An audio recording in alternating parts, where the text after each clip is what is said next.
Wednesday morning, 9 o'clock. Let's go do a rekey. Another rekey. I do a ton of rekeys, okay? It's kind of boring. But I'm going to show you what you bring with you on a rekey. These are in my pockets at all times. Pick set. Hook tool. And mini flathead. And quick set tool. I do so many rekeys. Those items are in my pockets at all times. Let's go. All right, this house has 5 doors. They've all got Schlage hardware on it like this.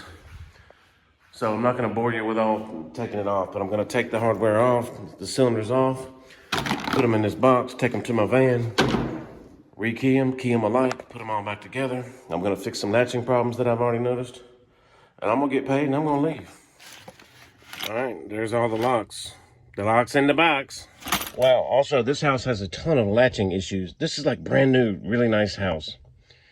And that's where you see the most problems. New construction is rough these days.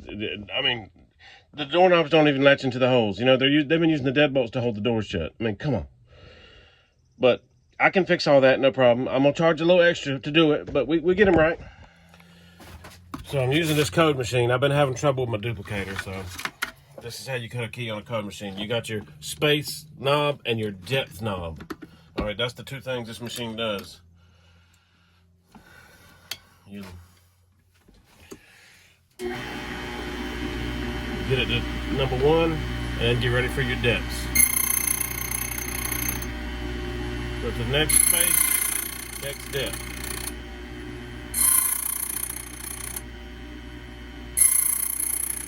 I love this rig. It's old school, okay? I'm out here freestyling on this joker. All the new ones you can like type a code in and it'll cut the key for you, but I'm out here El Manuel, okay? I love it. This is how I create keys, not duplicate them.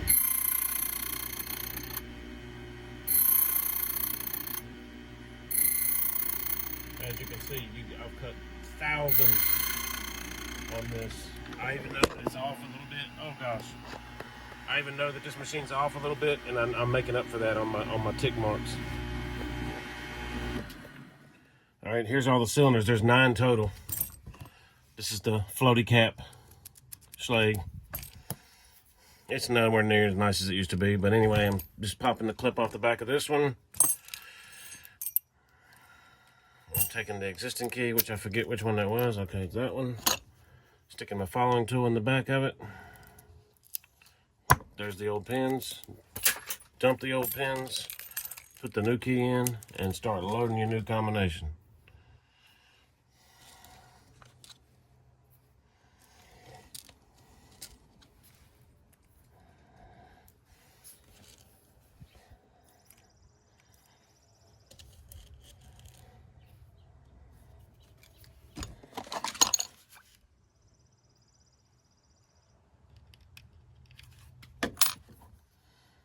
If you'll notice, okay, the back of this is an oval. See that, how that's oval?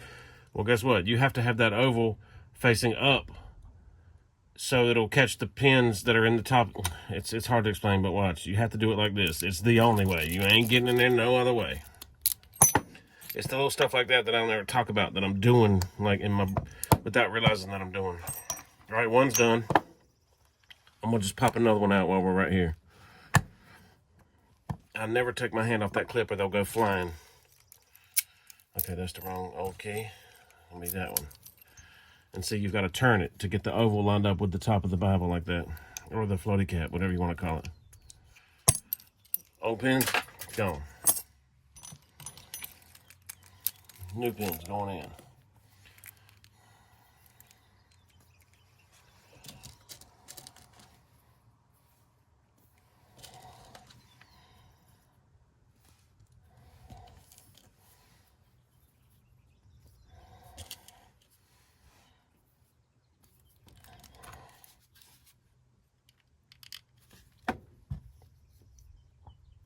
Pivot it all the right way.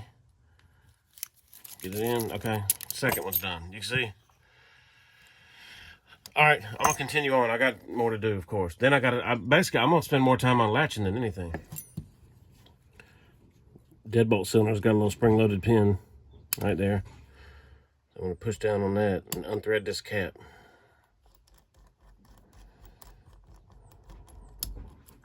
And I'll always lift the cap like that so you keep all this stuff captured in there. And I just lean it up right there. Then you got this little thing and that little thing. Don't lose those. Then take the old key. Not that one.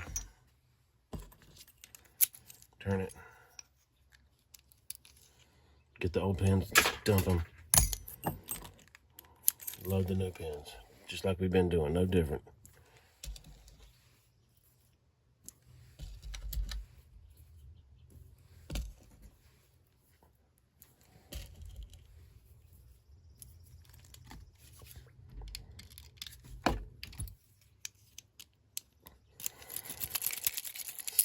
Alright, put the tiny spring back in this hole. Put the tiny pin back in this hole. Pick this up a certain type of way that doesn't let it fall apart. Get it back on there with the stud sticking through. Get that threaded back on. Put it on the click that you already know it needs to be on because you've done it so many times. Boom, she's good.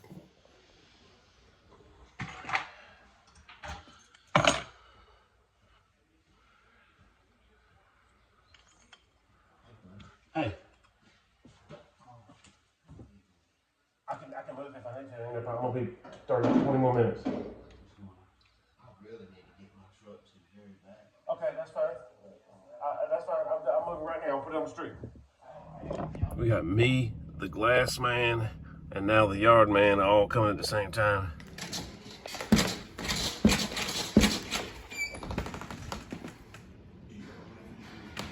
This is another thing I can't stand. Brand new, you know, super nice house in the garage. You go to lock the deadbolt. You hear that? When I hear that, you know what I'm thinking?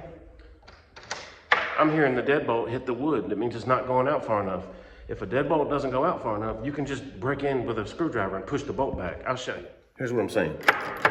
You hear that? It's obviously not going all the way. I mean, look, that's the real travel it has. That's the travel it's getting. Obviously, that's not deep enough. And here's what I mean. If it's not, see, when it's fully out, you can't push it in. But if it bumps into the wood like that, you can push it in, okay? So I'm gonna fix that one too. That's my last one.